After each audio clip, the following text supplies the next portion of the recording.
Siyabingelela sinamukele ekhaya lapho sichaza khona amaphupho. Namhlanje sizobheka ukuphupha undiza.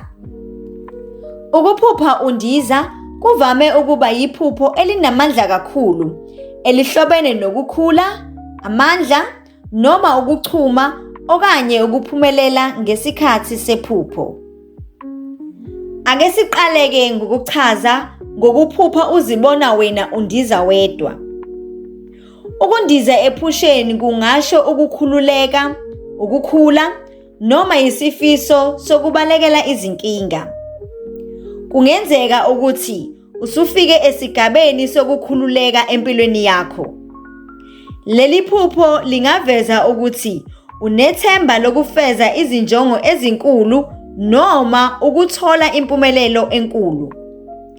Leli phupho lingabuye liveze isiphiwo onaso sabadala njengokuba nesithunywa noma idlozi.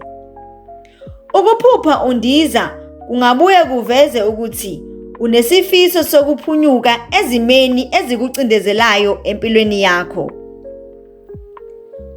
Uma uphupha undiza ngokukhululeka, lokhu kungaveza ukuthi ufuna inkululeko ezimeni ezikubambile. Kungenzeka futhi ukuthi uyakuthokozela ukuphila kwakho okwamanje noma unenjabulo enkulu.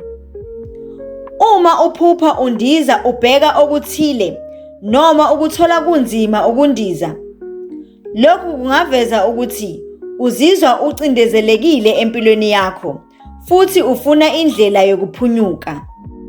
Kungaveza ukuthi kunenkinga okumele ubhekane nayo noma uyixazulule. Ukuphupha undiza kungasho ukuthi uyakhula ngaleso sikhathi, mhlawumbe ungumfundi, kungavela ukuthi izivivinyo zakho zizohamba kahle. Uma unebhizinisi kungaveza ukuthi lizohamba kahle ngesikhathi sephupho. Uma kukhona okuthile okuhle kucabangayo empilweni, kungaveza ukuthi kuzochuma noma kuzophumelela.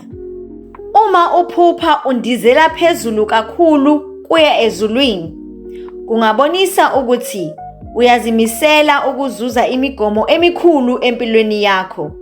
Kungenzeka futhi ukuthi uthola impumelelo enkulu noma ulwela izifiso ezinkulu. Ake sibheke-ke lapho uphupha undiza khona nomunye umuntu nibelekela okuthile. Lokhu kungaveza ukuthi wena nalowo muntu ondiza naye nizama ukuphunyuka ebunzimeni enibhekene nabo.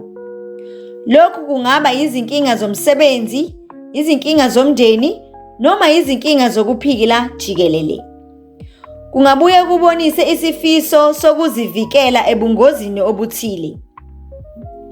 Uma umuntu ondiza naye nihlobene, kungabonisa ukuthi kukhona ukukhathazeka ngobudlelwane phakathi kwenu, noma isifiso sokumsiza engozini noma inkingeni akabhekene nayo, noma udinga ukubambisana naye ngezinto ezithile empilweni.